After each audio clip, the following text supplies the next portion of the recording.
You sent the message. You watch the little check marks appear. Read receipts?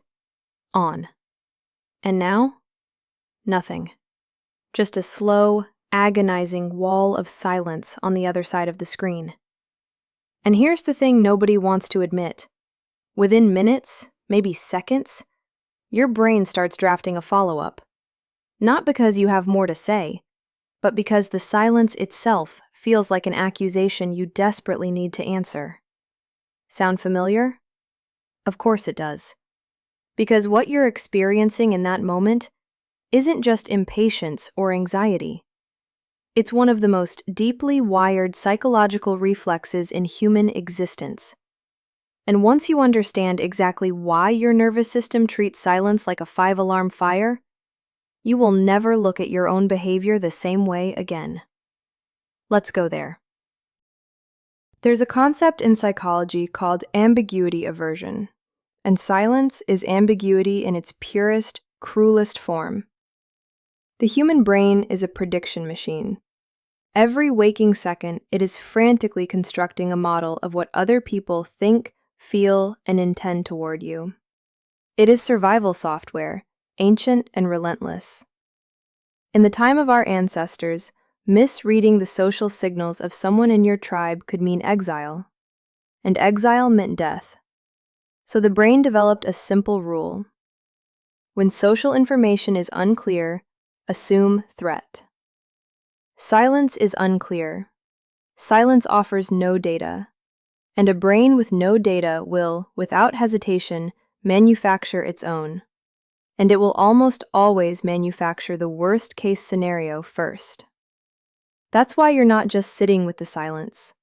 You're already deep in a courtroom inside your own head, building a defense for a crime you're not even sure you committed. Now, there is a particular kind of person for whom this courtroom is always in session. We could call them the chronic explainary. And if you have ever sent a 3-paragraph text when a single sentence would have done, you might be one of them. We've all been there, haven't we? The chronic explainary grew up in an environment where their motives were frequently misread. Maybe they had a parent who went cold without warning. Maybe they had a friendship group where one wrong move meant sudden, total exclusion. The lesson their nervous system learned, not in words, but in bone-deep conditioning, was this. If you are not controlling the narrative, someone else is writing a terrible story about you. So when silence appears, the impulse is immediate and physical. Explain, clarify, preempt. Fill the void before the void fills itself with something worse. The tragedy, of course, is that the over-explanation often creates exactly the awkwardness it was trying to prevent. But the nervous system doesn't care about social grace. It cares about survival.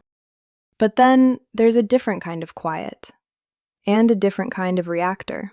Meet the person we might call the approval archaeologist. These are people who have spent so long excavating the emotional states of others, searching for the buried artifact of, "You're okay, I'm not upset with you," that they have become experts in reading invisible signals. The problem is that when the signals stop entirely, when there is just silence, they don't take it as neutral. They take it as confirmation of their deepest suspicion, that they have somehow failed. Psychology has a name for the underlying engine here: rejection sensitivity. It's a hair-trigger response, common in people with anxious attachment styles and frequently seen alongside ADHD and depression, where the anticipation of rejection produces an emotional reaction disproportionate to the actual evidence. Silence doesn't just suggest rejection to these people, it proves it. It proves it so thoroughly that by the time the other person finally does reply, maybe they were just busy, maybe they were driving, maybe they were living their life. The approval archaeologist has already emotionally processed a breakup, a falling out, or a professional catastrophe that never actually happened. The explanation they rush to give isn't communication. It's a preemptive apology for something that exists only in the space between the last message and this agonizing now. Now, here is where it gets genuinely interesting, because not everyone who over-explains in the face of silence is anxious. Some of them are, counterintuitively, the most controlled people in the room. Let's call them the narrative architects. Narrative architects don't fear silence because it makes them feel rejected.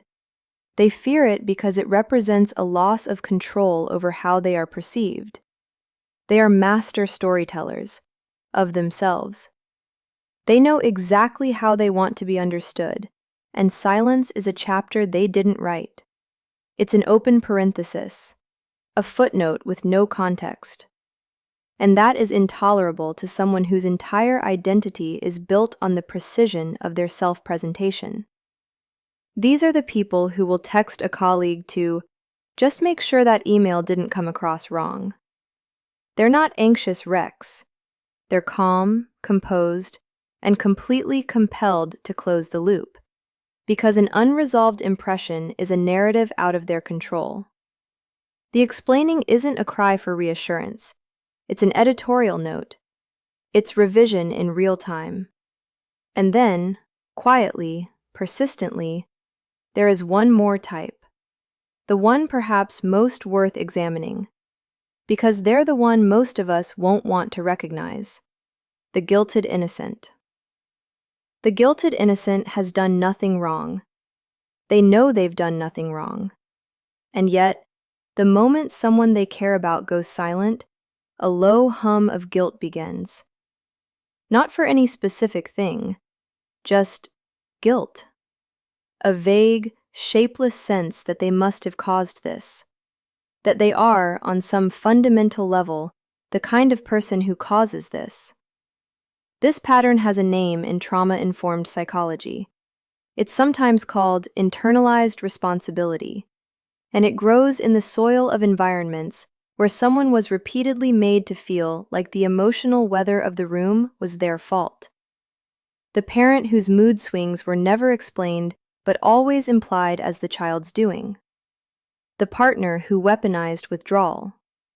The friendship where love was conditional and silence was the punishment. Over time, the nervous system stops asking, "What did I do?" and starts assuming, "I did something." The silence becomes a mirror, and what it reflects is a story about the kind of person you secretly fear you might be. The explanation you rush to give them isn't information, it's an act of self-exorcism. Here's the thing about all of this. The anxiety, the over-explaining, the narrative control, the inherited guilt, none of it is weakness. All of it is intelligence, trying desperately to solve a problem in the only way it knows how. Your nervous system is not broken. It is loyal. It is doing exactly what years of experience taught it to do. But loyalty to old pain can become its own kind of trap. The silence from others is almost never about you. Not in the catastrophic, all-encompassing way your brain insists it is. Most of the time, the silence is distraction, exhaustion, bad timing, or the simple and humbling fact that other people are living their own full, complicated lives that have nothing to do with you at all. And the practice, the genuine, quiet, difficult practice, is learning to sit in that uncertainty without immediately reaching for words to fill it. To let the silence exist without rushing to solve it. To trust that who you are doesn't depend on being understood by every person in every moment. So here's what I want to leave you with. Think of the last time you over-explained yourself into silence. What were you actually afraid would happen if you said nothing back? What would it mean about you, in your most honest and private estimation, if the other person just stayed quiet? That answer. That's the work.